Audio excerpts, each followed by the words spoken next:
It's time to fill your cup with Chelsea's chai. Hello, hello. Happy Friday, and welcome to another edition of Chelsea's Chai, a brand new podcast where we blend a bunch of flavors into a delicious cup of tea for you to enjoy. And I did just knock down one of my frames. I'm supposed to put affirmations in these, haven't yet.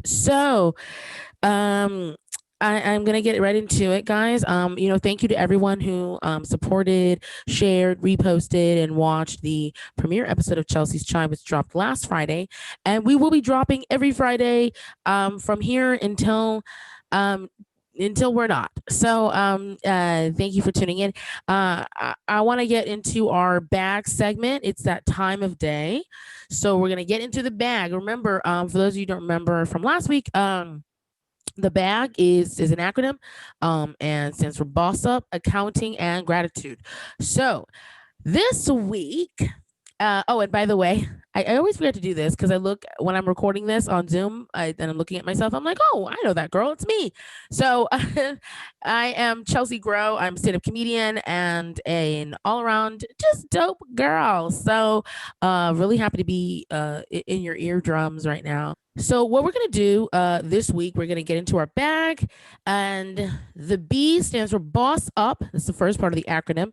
So this week's Boss Up tip is write it down, write it down, write it down, write it down. And I'm not just talking about like plans or affirmations. I'm like, write down your reminders that you need, write down your to do list, write down quotes that inspire you, or write down affirmations, like physically write down. And this is very important because I personally can attest to this. When I first started stand up, I was handwriting 100% all my material.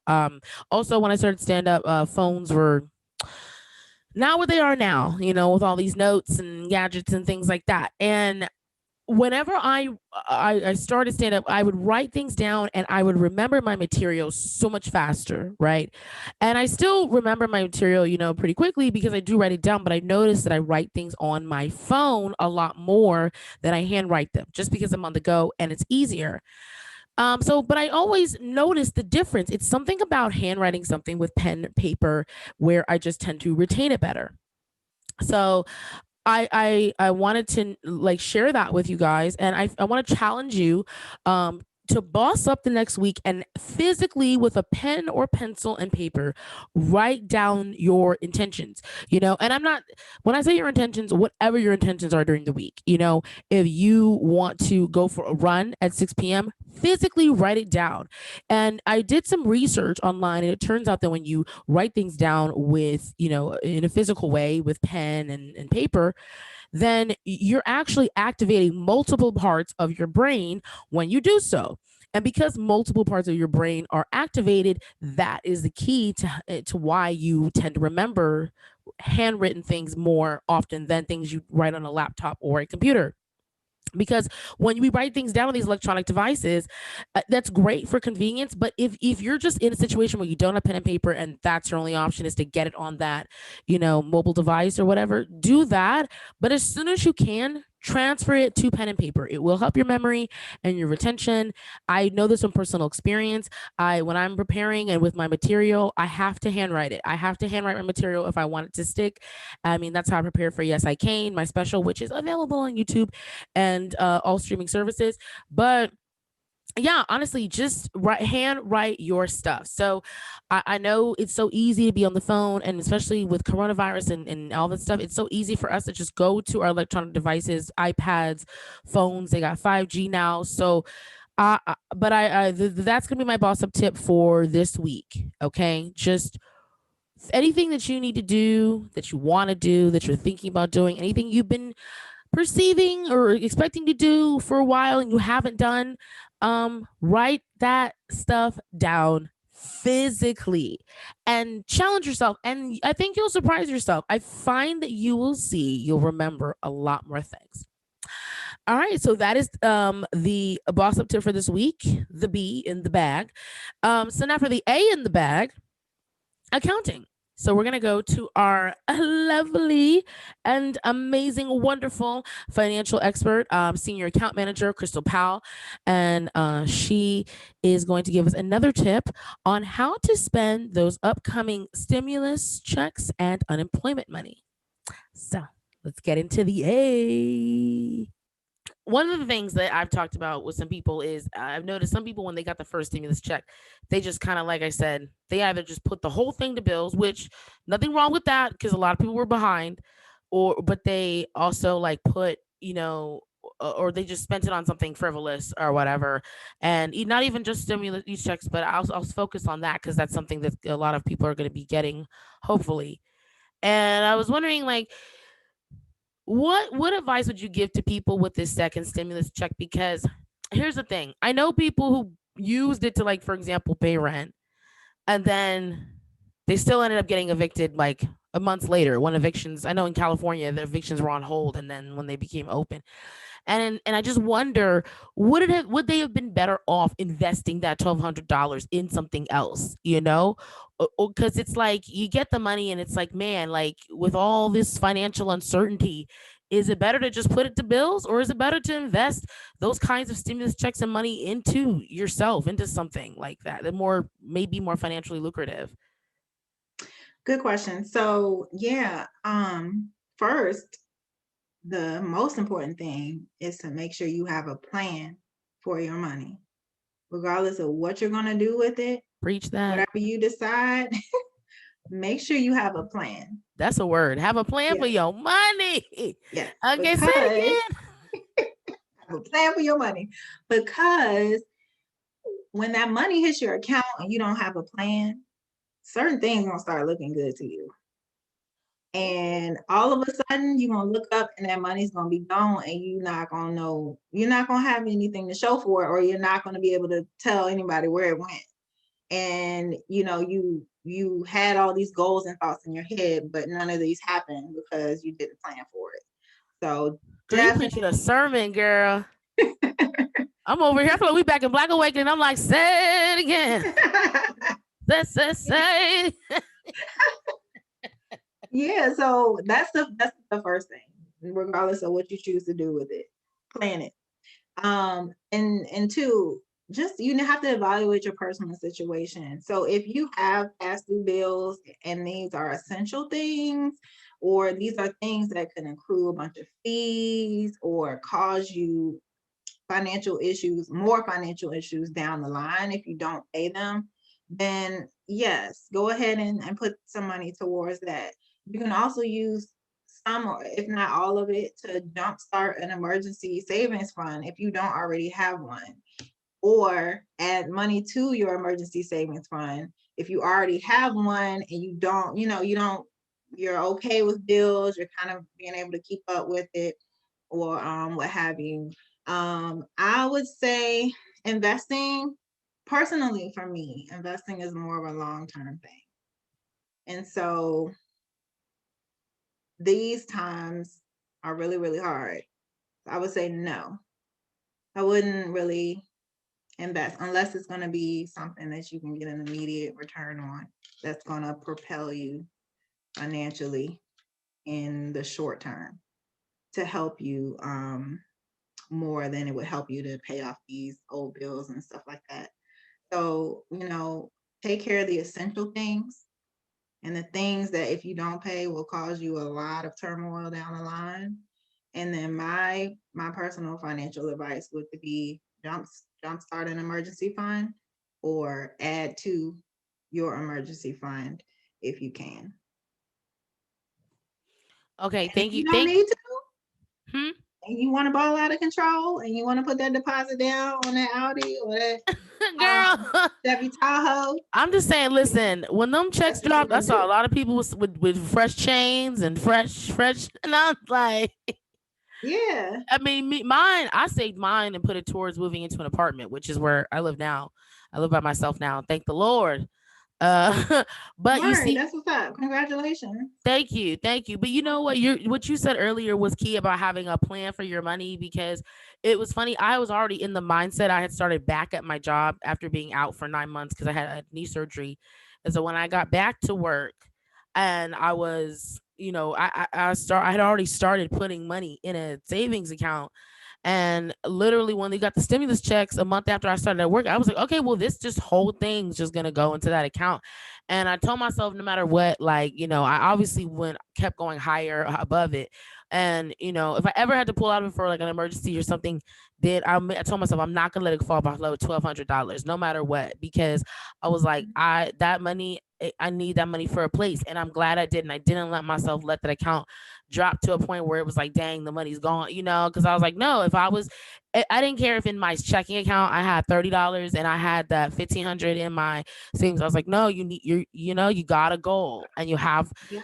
and it's funny because I feel like there's times in my life when I did have a specific goal when I was like, no, like I need to get a car. I'm gonna get a car, and I was like, okay, how much I'm gonna save up 3,000 for a car. Anytime I was like legit, I think specifics help people in finances too. Yes. I mean, Write the I don't vision. know, Make huh? it plain. The plan. Write the vision. Make it plain.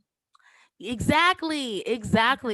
Anytime I've been specific about my money goals, I feel like they come together. But when I'm Yes. aloof, and I'm just like, oh, whatever. It gives you more room to kind of just, oh, I'll just buy this, or I'll I'll go to use it happy for that. hour, but if there's no happy hour, but It's easy. It's easy to that money can just go very, very quickly, and you'll look up and not know what happened. yeah. It's a sad. Listen, I'd be lying if I said that hadn't happened to me. There's been times I looked at my account and I said, "Ooh, my account is possessed." Oh no, I was like, my Possessed. account. Did somebody do an exorcism on my account? Where are the dollars? And I'm like, but I'm like, no, that's me. And you check, you scroll down, and then you scroll down, and you scroll down, and you're like, I didn't make all these purchases, and you're like, you're praying to see something from like Arizona to just be like, oh, yeah, I knew it, my car was stolen. Like, no, these are all California. Ho. Crazy. These is you. Right.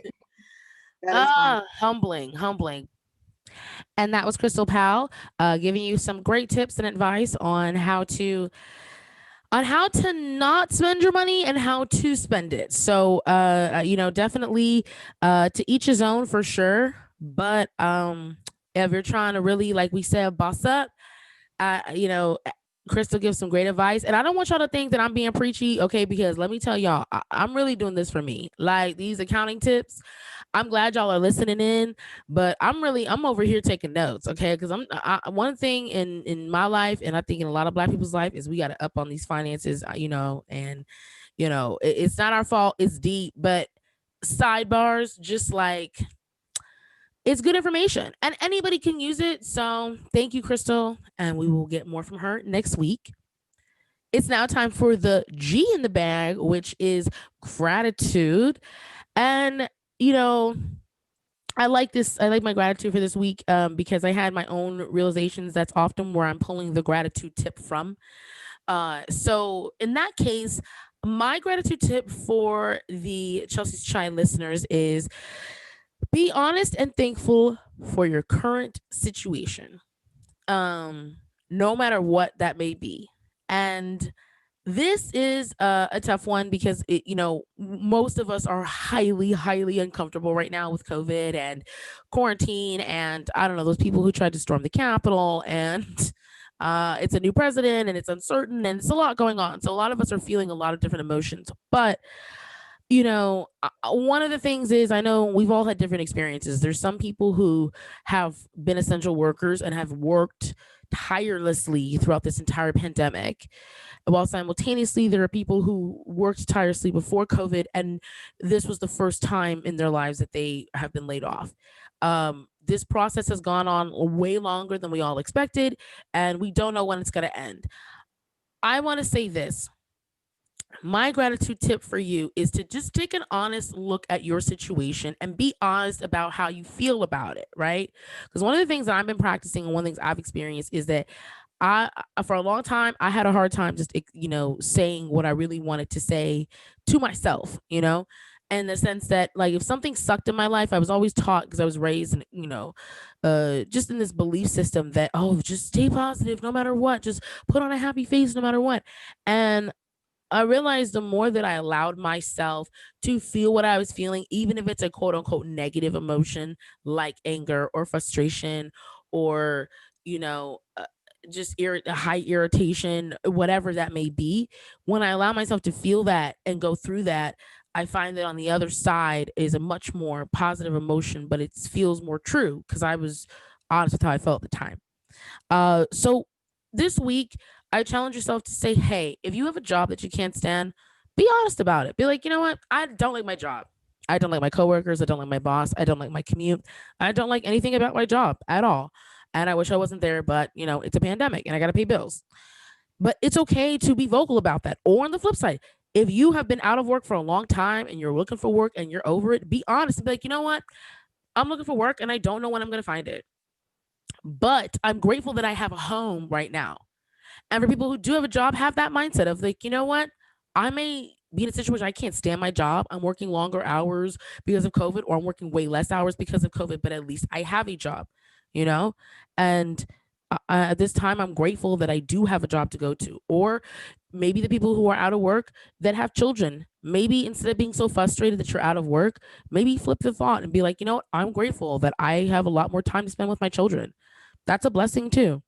So, that there we go. That is the bag. We got into the B, the A, and the G. So yeah, guys, this is like the growth, the gratitude, intro to the show. And now we get into my favorite segment on Chelsea's Try, just because I have so many great comedians I get to bring on here. And this week's comedian, she's hilarious, amazing, and I look forward to you meeting her. So let's get inside the punchlines. Hi guys, we're back here on Chelsea's Chai, and we're about to get into another edition of Inside the Punchlines, and I am really just ecstatic and grateful and blessed to know so many funny people. So that makes this a lot easier to find, people for this segment.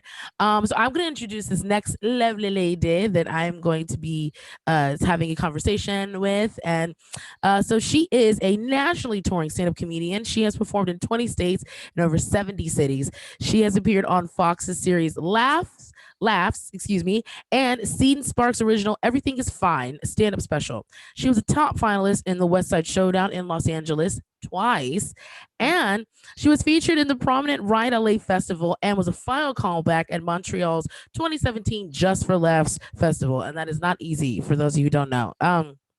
And she also wrote and produced and starred in the comedy feature film Stuck alongside Joel McHale, Heather Matarazzo, and SNL's Chris Redd. Please give a warm welcome to my friend and very talented and very funny comedian, Heather Turman. Hey, thank you. That felt like I felt like I was at a live show with that intro. Like I felt like, you know what I mean? Like I was waiting for the audience to chime in. Right. Just imagine the claps, because yeah, you did. You read it with so much. You introduced me with so much energy. Thank you for kicking it off. It's easy to introduce you with energy, girl, because I love the girls, and yeah. So I've known you for so long, and they're like, I know. You're just like this person that like just is like, oh, you're always there, like in my life in some kind of a capacity, and For I just sure. like. I feel like I run into you at times when I'm like, crisis, and then it's like, Heather. Totally. But that's the thing. It's like, I think we all have those people, like, I feel like I do. I've run into you at random shows, at a grocery store, like just different spots at different times. But I love it. I respect your hustle so much. You're so funny. What you went through with your knee surgery and your album, like your recording, you're so funny, and I respect every single fucking thing you do. So I'm so happy to be here. Thank you so much. And I think you're funny too, because if I didn't think you were funny, we wouldn't be friends. And I'm so sorry, because you are so sweet. And if you weren't funny also, I'd be like, all right, sis. It's been real. I hear that though. Like if somebody's not funny, like, yeah, You cannot be a comedian and be close friends with another comedian that's not funny. I know. To you, It's you true. know? Yeah, it's true. I did have some friends who weren't that funny, who kind of were like, where it was like, oh man, like they're such great people and I see them trying. Then they stopped doing it and they found a different path that was better for them. And it's always feels good when that happens, you know, because it's like, I'm so happy that you found your path. I mean, you found your path. This wasn't it, but I'm so glad. Yeah. Oh, you're producing now. Oh, okay, great. Come to brunch. It's just Yeah. because you can't be a funny comedian and be friends with an unfunny comedian, because what's going to happen is that you're going to do a show, or they're going to be with you at a show, or you're going to go to one of their shows and you're going to do great. They're going to not do so great because it's not their calling. It's not. That's the thing. It's like if somebody was like, "Hey, Chelsea, we got an open mic on open heart surgeries," you know? Yeah. Like they're like, can you imagine if they had surgery open mics? They were like, or open knives. You know, they're like, all right, come on through. You come on through. Oh, who wants to try? Who wants to try the knife tonight? It's like, right. Yes. I'd fail miserably, and somebody would lose their life, and that's why they don't do those, because that's dangerous. Totally. But I mean, yeah, like it's really refreshing, and you know, I'm just so happy you're still in my life, and I'm happy to be doing this with you. Yeah, I'm so pumped. Thank you again. Yes. So for those who are just tuning in for the first time, you know, Inside the Punchlines, the purpose of this is to just what it says, get inside the jokes, get inside what makes you laugh. I mean, you know, comedians, we put a lot of content out there for the community to absorb, and I've heard a lot of people who aren't comedians ask me, oh my gosh, like how do people come up with these jokes? How do comedians, you know, where does it come from? What inspired this funny thing? And I like breaking that down and getting into the story, because we as comedians, we talk about this all the time, you know? Yes.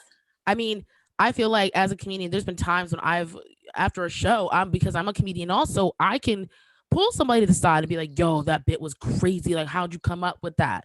Yes. But most audience members don't. So it's kind of like, this is an opportunity to really like pull back the what do they call it? The shade or the veil? Pull back the curtain. Yeah. The curtain, you know, some kind of fabric. Yeah. Some kind of fabric. Behind the veil of the jokes. Yes. Right. Pull back some kind of fabric. Okay, cool. So I'm gonna get right into it. Cool. To this first, you know, you sent me some bits. I'm really excited to listen to these. So we're just gonna do them one at a time, and then you'll like give me the tea. Yeah, totally. Cool. So this first joke,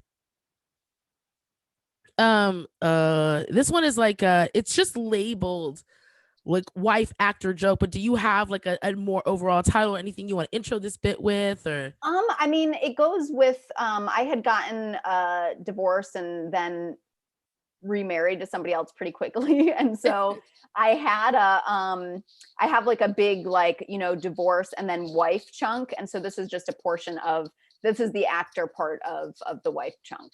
So amazing. Okay, all right. So this is by Heather Turman, everybody. Let's take a listen.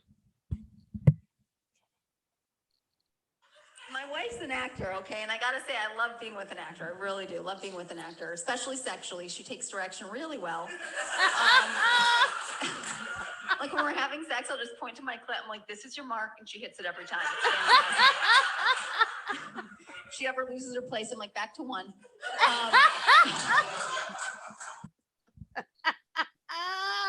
Short and sweet, but yo, that I've heard you tell that joke before. That is, and it still makes me laugh. Oh, good.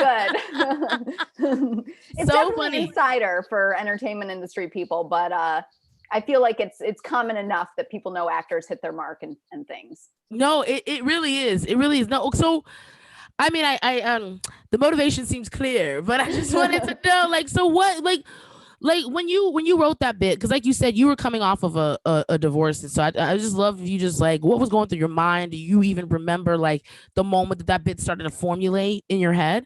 Well, yeah, you know, it's like I was thinking, because my ex-wife had she was a social worker, and I had a bunch of material about, you know, a comedian and a social worker and how that, you know, chemistry works, and I just remember just being like, it's strange though, like now I'm with an actor that's so much, it's not such a stark, you know, contrast from a comedian. Like a comedian and a social worker, that's two totally different people, but with my current wife and her being an actor. So I remember just being like, it's not that stark, but then it just hit me where I was like, it's true, she does take direction really well. And so it just started there, like where I was like, like all the ways in which that can happen. And then from there, it's just like, okay, there's obviously other aspects, other like, acting lingo I can bring in to this, to the sexual bit. So yeah. So I'm curious, did you perform that joke for your wife first, or like, do you remember how she reacted the first time you performed it in front of her? She laughed for sure. I did ask her, because this was the first time I had written a joke about her. So like, it was the first time she appeared in my act in any way, shape, or form. And so I was like, is it okay if I say this? And she was like, I don't give a fuck, say whatever you want. So yeah, and so she laughs. She's a good sport. And I guess it makes her sound good. I'm basically saying like she hits her mark every time. You know what I mean? I guess it works. Oh my gosh. No, that's good. Like that's the one thing about being a comedian. I feel like no matter what your like sexuality is, dating a comedian, I am empathetic that dating a comedian is difficult. Yeah. Can be difficult. It can be because yeah, like we're going to make you laugh and we're going to be like fun and everything. But it's just like, if you're redating you may end up in my material. It's very high probability. So Yes. it's nice when you find a partner that can be supportive, what I'm saying? And see like the humor in it and not, be worried or offended or take it exactly. too personally. Yeah. I love that. Because, you came out of, and I remember when you got married to your first wife, and I remember meeting her and everything. And then, and I'm not going to lie, I never told you this, but like when I met you and your first wife, I was like, okay, she's pretty. Okay. I was like, all right. But then when I met your current wife, I felt the chemistry like right away, because I remember y'all gave me a ride home when y'all first started dating from West Side Comedy Theater, and I was just like, oh my gosh, like y'all were in the car, and I just felt the vibe. I was like, oh no, this is her. Totally. So thank you for saying that. Yeah, and it's funny, a lot of people have come out of the woodwork and said, I enjoyed your ex-wife, but like this feels right. Like I like this, like you're not the first one to say that. So that it's nice. It's good that people aren't saying, what the hell were you thinking? You know what I mean? Yeah. No. It's because, I mean, at the end of the day, these are like, these are lifetime commitments in a way. If you think about it, it's like you want to be with somebody who it's like, okay, can I tolerate you like forever? Yeah. Like like every day, wake up, go to sleep. Like that's what it is. So I mean, big deal. Yeah. And I'm only really realizing, even just during quarantine, like through all this, like, because we are like together 24/7, luckily we get along and we have a great time. So it works out, but I don't know that I could have, I think if I was still married to my ex, I'm sure this would have done us in, you know what I mean? Right. And aren't you glad? Because see, that's the thing. Like, I hate when people judge people's like relationship choices. Like, okay, like I'm much more a person that you never know like what things lead you to certain people or what decisions or whatever. And who knows? The crazy thing is, if you hadn't married your first wife, you might not have met your current wife. Exactly. Oh, I totally believe that. And my ex is remarried to somebody else who I knew years ago. I have like, she was like a friend of an ex. So like I knew her and we ran into each other while I was with my ex, lesbians. It's just like, so yeah. It but, I get they're it. Perfect. Yeah. They're perfect for each other, honestly. So it is that thing of like, she needed to be with me to get to her, and I needed to be with her to get to Heather also. So I love that. Well, that sounds like the perfect lead into this next bit that we're gonna play of yours. And this one is your gay divorce bit. So I'm just gonna go ahead and press play. Beautiful. All right. I'd actually started smoking to get through my first divorce, you guys. I'm divorced. Gay divorced, which is the same as straight divorce, you should know. Only there's a lot less shame involved because most of society didn't take my marriage very seriously in the first Like, it's really easy to get divorced and your parents don't come to your wedding. You know what I mean? Almost like it never happened. I know, people get sad about that. It's okay, I got off easy. I didn't have to call up my mom and have her say, what will the neighbors think,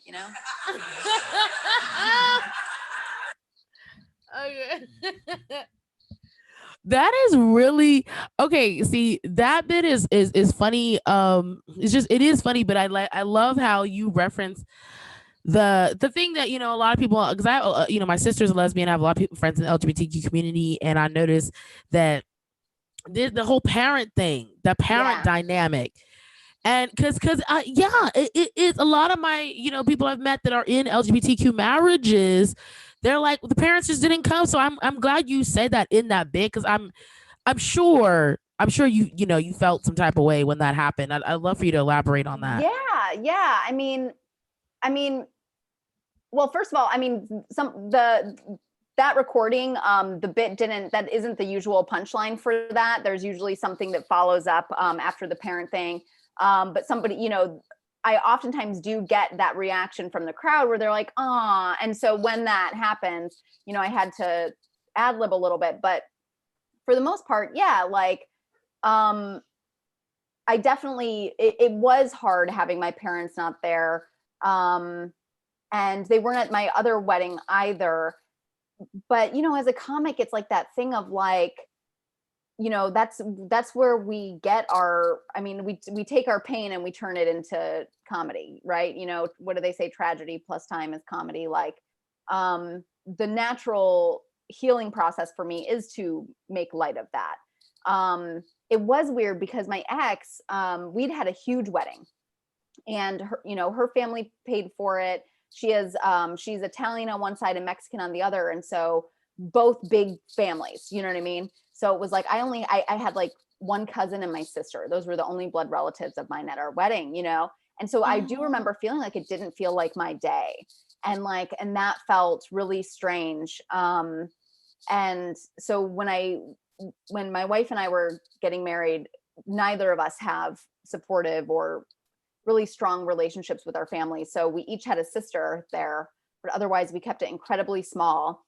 And it felt like our day. It felt like ours, And I think that's kind of the important thing, is if you have family, then it's like just making sure that it's both of your day still, that it's like about both of you guys, because like, and it is.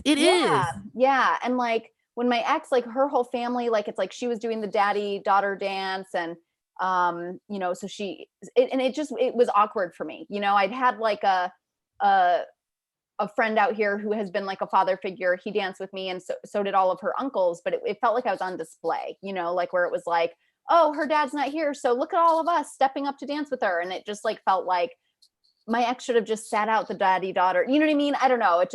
Oh, but Heather, I didn't I'm want to so strip her sorry of to that hear either. I know. that. It's just, you know what I mean? It's one of those things where, I guess when you're going into it though, you don't really realize how emotional it will be, because I was definitely in a mode where I was like, well, who cares? Fuck my parents. They've never been okay since the moment I came out. So I wasn't hugely surprised. But then the night of, like, I sent my dad some texts being like, how could you not be here for me? And luckily things are a little better with my parents now, but it was rough. It was rough. I'm glad to get some humor out of it, because those are the painful times, No, I'm really sorry to hear that, Heather. I'm listen, I mean, because like you're just, I don't know. I've known you for so long. And you've always been just an amazing, sweet, just a phenomenal human being, and so Thank you. talented. And I'm sorry, I'm getting emotional because, like, I love you so much. You've always just been so sweet, and I hate to hear that, like, on your wedding night you felt that way. But I mean, that's why I want to do this segment, because people don't understand, like, What's you behind, they just yeah. people have seen you do this joke on stage. I don't know, probably hundreds and hundreds and hundreds and hundreds of times, and it's like they laughed, and you healed them by their laughter. You made them feel good. You made people, like, you lifted people's spirits, like, and I'm so in a way proud of you for just like taking something so painful, because like I can't, I have my own issues with my dad and all that stuff. That's a whole other thing, but like yeah, that father-daughter dynamic specifically, it really, it can hit you in the chest. And so, I mean, like, I love that you took that and you acknowledged it, but then you made it funny. And so now something that, I mean, it did make the divorce part easier. And that was the thing that I kind of did get to, like, realize when we were going through the divorce, is like,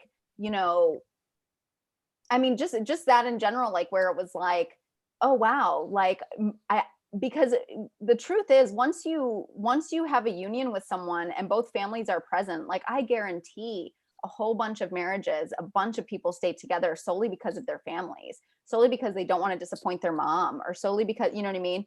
And so there was freedom in the ability to get divorced with ease, you know, knowing that I didn't have the weight of other people's thoughts and other people's judgments on my shoulders.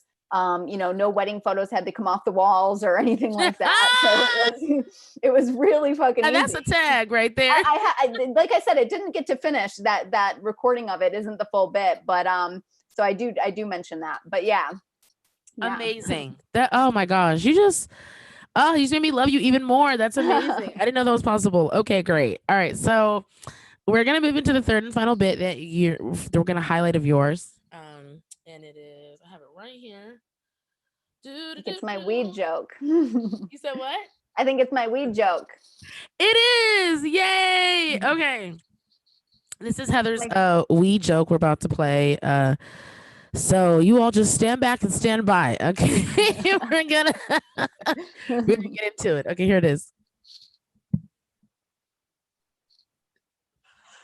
I'm kind of new to weed. I actually really didn't start smoking it until it became legal. I am one of those. And the reason I love weed because it makes me feel really powerful, okay? Really powerful. And I know it's not necessarily the drug people associate with power. All right, it's not cocaine. But it's a different kind of power. Like coked out power, it's real aggressive. It's real assertive. You know what I mean? That's like, I'm God, bitch, right? Weed power's like, I'm God, you're God, we're all God.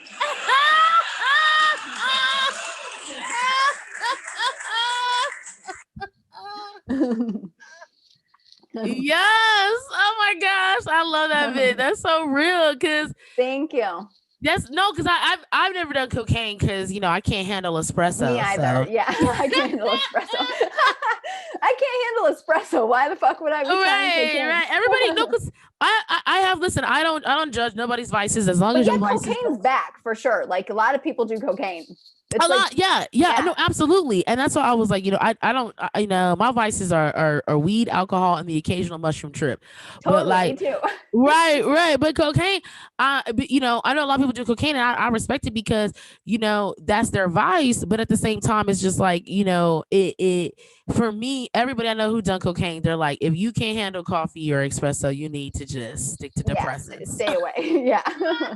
But you're right though, like cocaine power is very me because it's a very solo activity, but weed is like a communal activity. It's like somebody brings the weed, rolls it up, breaks it down, somebody has a lighter. It's like it is. There's no ego with weed. It takes the ego away. You know what I mean? Like immediately. Like at least I know for me, and of course people have adverse effects with it and it affects everybody differently, but at least I find for me personally, and obviously people laugh at the joke, so I know that it resonates that, you know, weed just does like remind you that you're one, you know, and like part of something, and like, you know, and cocaine and even alcohol are both they bring out the ego, you know, it's more like, you know, but you get in fights for a reason when you're high on cocaine, or right. I have never just smoked weed and wanted to fight nobody. Yeah, never.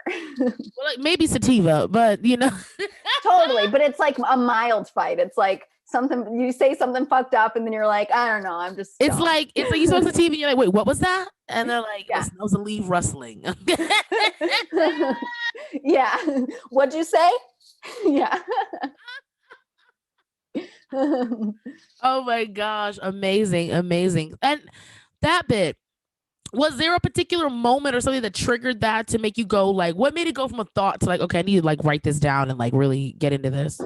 Well, it was at a time in my life where I had just started smoking weed, and, you know, I was always very my dad had a drug problem growing up. So I was always very like, but it was always like narcotics, like cocaine or like, you know, opiates or whatever the fuck. So like, so I always viewed drugs in that way. And I always thought weed would make me lazy. And I'm always so focused on working hard. And so I always steered clear of it. And when I finally opened myself up to it, it happened to be at a time when like, you know, I mean, all the you know, like what a Saturn return is. Do you know what a Saturn return is? A Saturn return. Yeah, it's like an astrology thing. So I know that it's like all this hokey spiritual stuff was happening in my life, but like from the ages, you know, like the 27 Club, all the musicians who died at 27. There's a thing called your Saturn return that happens between like age 27 and like 30, where Saturn returns to the exact point in the sky as it did when you were born. And they say it's like the moment that you really get to know yourself, like you really are like, oh, this is who I am. And that's like right when I got divorced, and I was like, oh my God, like it's like I wasn't even present in my life before. I woke up one day and was like, this is not my life, you know? And so I was, so I started smoking a little weed going through that divorce. And I actually had been gatewayed into weed because I had MDMA assisted psychotherapy. So I'd had that sounds interesting and thorough. Yeah, it's basically therapy, but it's like, you know, it's with a doctor who sits with you, and you take a microdose of MDMA, and it completely changed my life. It's like literally 20 years of therapy in 4 hours. Okay, let me find out, girl. Because it turns off the amygdala, right, which is the part of the brain that holds all the fear, and it turns on the frontal cortex, which helps you make your connections. So you're like able to look at all the things that you're deeply afraid of, that you like block out, and you're able to like make connections in your like everyday life. And so I'd had that experience, and so after that I was open to trying weed. And so all of this stuff was like, I was really feeling like I was going through like a spiritual awakening of sorts, you know, like I've never been like a religious person, but I was definitely feeling that. And so when I was getting stoned, man, I just was like really feeling like the universe, you know, I was just like, I am part of the universe, and like, we're all one. And like, you know, it really affected me in that way. And it opened me up to those types of ideas. And so I wrote that joke, and it's the only joke I've ever written about a drug. And it seems to go over well. It's a slow burn. Like at first it's like, people are like, what the hell is she talking about? But when I say that I'm God, you're God, we're all God, that like, when it resonates with the audience and they sink into it, it's like, oh, thank God, these are my people. You know what I mean? Yeah, like these people get stoned. And so it's a good test for whether the audience is my people or not. No, you're right. And even if people don't do drugs, that's the thing, is that even people don't do drugs, that whole I'm God, you're God, we're God, that whole, like, people understand drug like speech. Yes, you know? yes, yeah, Drug totally, lingo. totally. Like, it's like enough people have seen like the movie Blow or Goodfellas to be like, okay, this is drug. Yeah, totally. Oh my gosh. So you got MDMA assisted therapy, girl. That's really intense. But in a good way. Yeah, I was never the type of person to do anything like I said, like literally like the first drug I ever did pretty much was MDMA with a doctor. Like which is crazy. Well, hey, at least you had an MD by your side for the, you know, it's MDNA. So you had to do the DN. For sure. Yeah. Amazing. Wow. Well, I mean, that's it, Heather. I mean, those are your bits. So we listened to, I mean, all of them were hilarious. This has been a very, I mean, I don't even know how long we've been on here, but this is a great interview. And I mean, yeah, I'm just excited to just, you know, talk to you again. You know, I'm sure we'll have you back at another time. You know what I'm saying? I can't wait to be out on the scene with you again. That's what I'm looking forward to. I'm looking forward to it too, girl. You know, and you know, just I love you so much, and I'm just sending you so much love. And before we go and log off, I do want to anything you want to promote. I know you have another short film that I actually was got to in. Hell yeah! So you know, not to flex. My friends do things. So yeah, like if you please promote your film, and as well as your social media handles and any other information you want people to reach out, contact you by. Yeah, you can find me on social media on like every platform at Heather Turman, Turman. You know, just boring with just my name, but you can find me there. And my short film is Helen's Famous Pasta Salad. It was a very fun, just one-day shoot with so many funny people that live here in LA that I'm so grateful to get to know. And Chelsea, you of course were one of those people. It's called Helen's Famous Pasta Salad, and it's on, you can find it on YouTube. It's on the festival circuit now, doing a couple little festivals, but it's funny. And I think people enjoy it or have been enjoying it so far. It's on YouTube, Helen's Famous Pasta Salad. If you search that, it'll come up. And it was so fun shooting that, by the way. It was so fun shooting that. And we actually got to eat some of the food. Like, and I actually am allergic to gluten.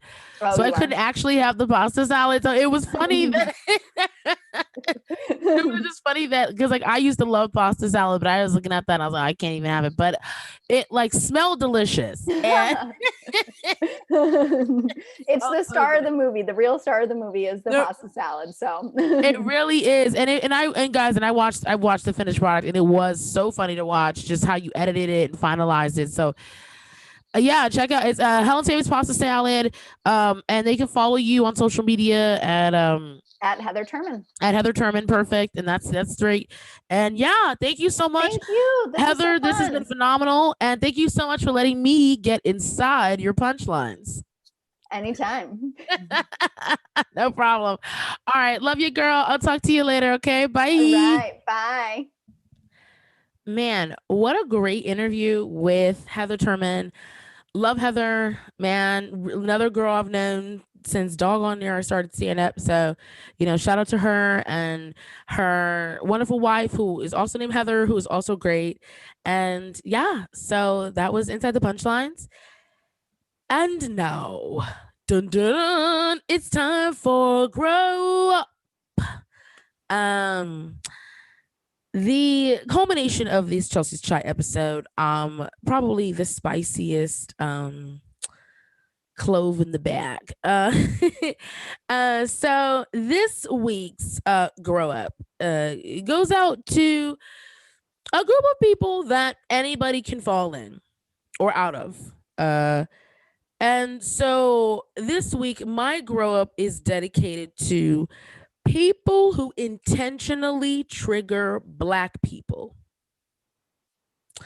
So these people need to grow up. You have to think about it, right? Black people, we deal with a lot of stuff, okay?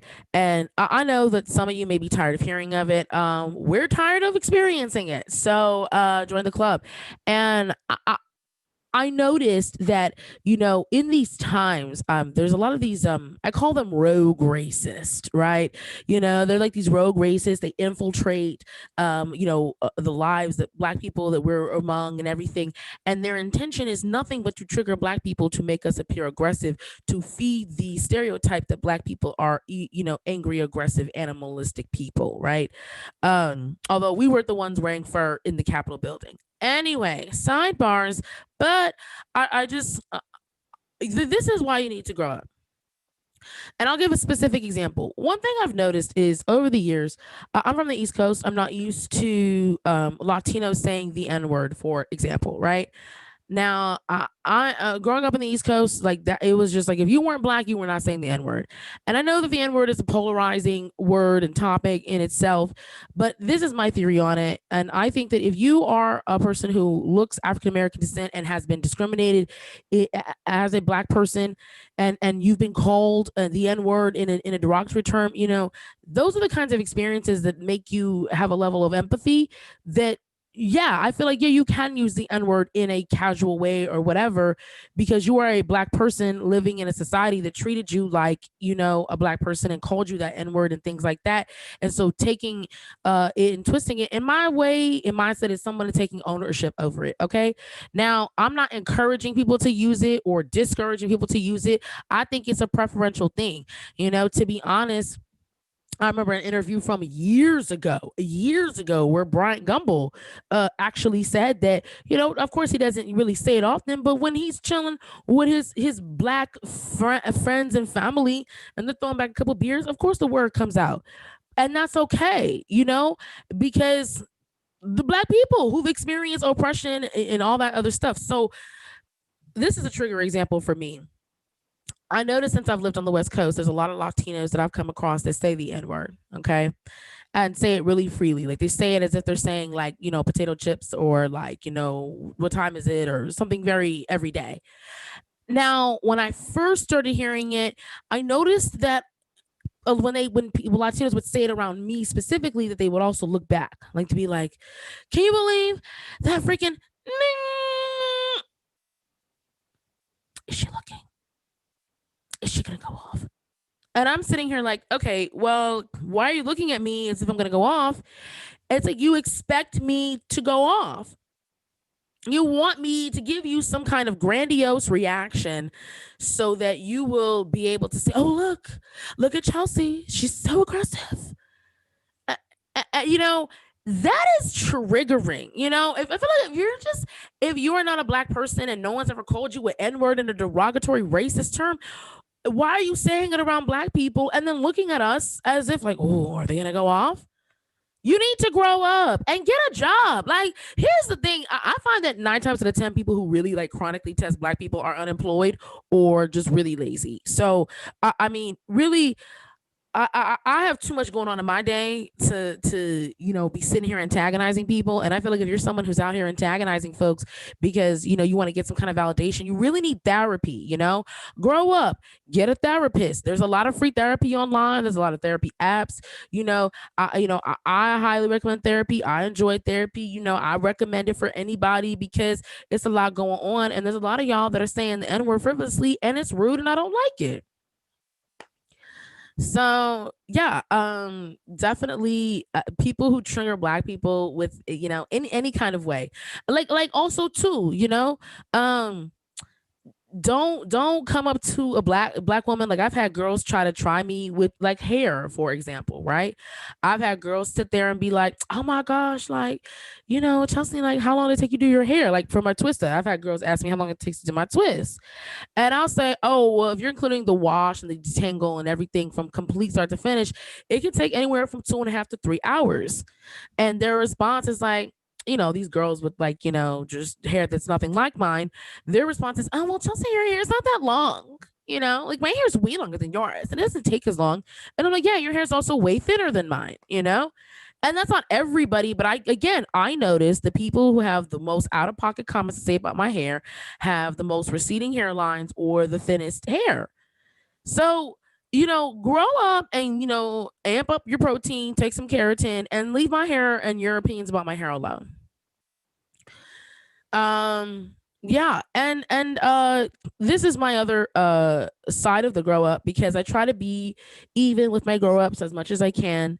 So definitely people who trigger black people, whether it's by using the N-word or asking us dumb questions about our hair, you do need to grow up, and you do need to recognize the black people, treat people how you want to be treated. Don't want to be antagonized and irritated and like poked like a bear, because then you're gonna be mad when you pull back a nub. You're like, oh my gosh, they took away my hair. Look at that. It's like, well, I don't know what to say to you. On the flip side, though, black people, we need to grow up in the sense that when we are triggered, we have to shut it down immediately. And I know that there's a lot of black people like, oh, I always shut it down immediately, okay, on sight, and that's fine, and I respect black people who are like that. But I think that there's another group of black people where we we're used to being villainized, and so sometimes, especially when we're in job settings and things like that, it can be difficult to say, hey, I don't want to come off as the angry black man or woman or what have you. So about our tongues. But always remember, black people, you're worth fighting for. The reason people are triggering black people and trying to see if we're going to go off is because they want to I've been watching a lot of Gossip Girl, and they're trying to poke the bear. Okay, like, just think of anytime somebody steps to you, think of it as a Gossip Girl blast, right?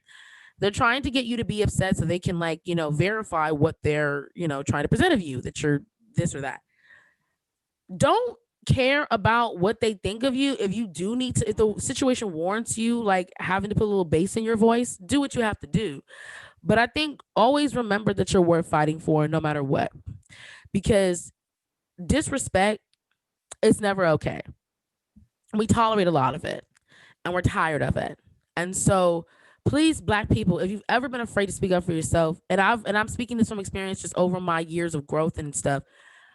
Yeah, it feels good to put your foot down and be like, I'm worth it. I'm worth respect. I'm worth you not trying to come at me sideways. And if you try, I'm going to say something, and I'm not going to feel bad if you feel attacked or if you try to be racist and say I'm making you feel some type of way, So I definitely am looking forward to next week's episode. That wraps up this episode of Chelsea's Chai. I am your host and creator, Chelsea Grow. And you guys can find me on social media as always. On Instagram, I'm at Chelsea G Comedy at CHELSEG Comedy.